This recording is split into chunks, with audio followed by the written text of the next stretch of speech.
Sa herë më pyesin për sistemin zgjedhor, në përgjithësi kam dhënë përgjigje të shkurtra, të menjëhershme. Është hera e parë që mendoj të përgjigjem pak më gjatë.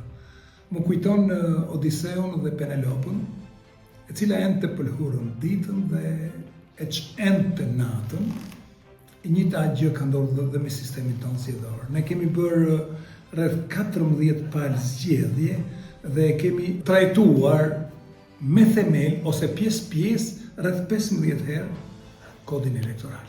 Që do të thotë në të gjitha rastet, mekanizmat të cilët kanë ndryshuar kodin elektoral në Shqipëri kanë qenë mekanizma interesi të forcave të mëdha politike, të cilat kanë punuar vetëm për interesin e tyre politik dhe as pak për interesin e qytetarit.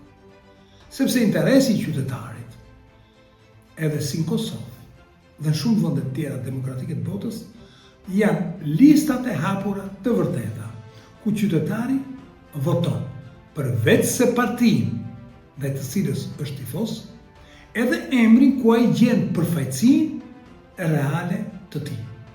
Gjithashtu, ajo që është shumë e rëndësishme është monitorimi financiar i fushatës. Këtu kemi ngërçin më të madh. Të paktën në historinë e legjendave elektorale shqiptare, ne kemi dëgjuar shpesh shpenzime katastrofike me miliona euro për të nxjerrë deputet, kandidat të cilët nuk i ka njohur familja tyre, lagja tyre, shoqëria tyre dhe askush. Dhe çuditërisht, nga këto shpenzime maramëndse me miliona euro në fushata elektorale, ne kemi patur në kuvendin e Shqipërisë individ që kanë hyrë dhe kanë dalë pa ju mësuar emrin as ekipi gardistëve të kontrollit tek dera e parlamentit.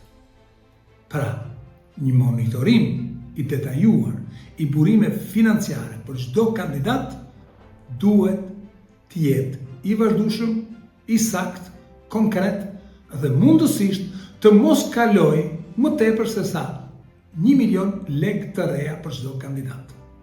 Kemi një komision zgjedhor, që është Komisioni Qendror Zgjedhor, i cili historikisht ka qenë i varur nga politika.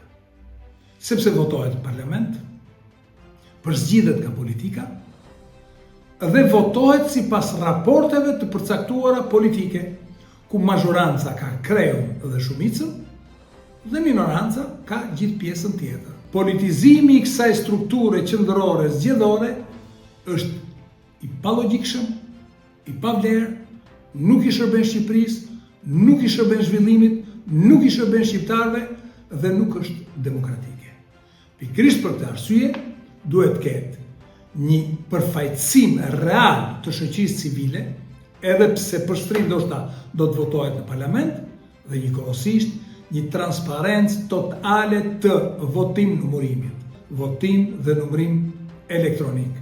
Votim dhe numërim që bën të pamundur grabitjen, vjedhjen, transferimin e vullnetit të popullit. Vota është e drejtë legjitime e çdo individi që ka të drejtën e votës në Shqipëri dhe kudo. Vota duhet të jetë e paprekshme.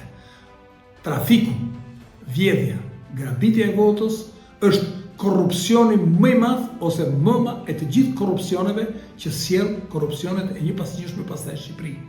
Pra ne sot, nga korrupsioni i votës, nga korrupsioni zgjedhor, nuk duhet çuditemi, kemi pasojat e të gjithë akteve tjera korruptive deri në grabitje të pronave, të pushtetit, të drejtës për të jetuar dhe çdo gjë tjetër që populli shqiptar e ka vuajtur, vazhdon ta vuajë dhe dëshiron ta heqë qafe si zgjedh një herë dhe mirë.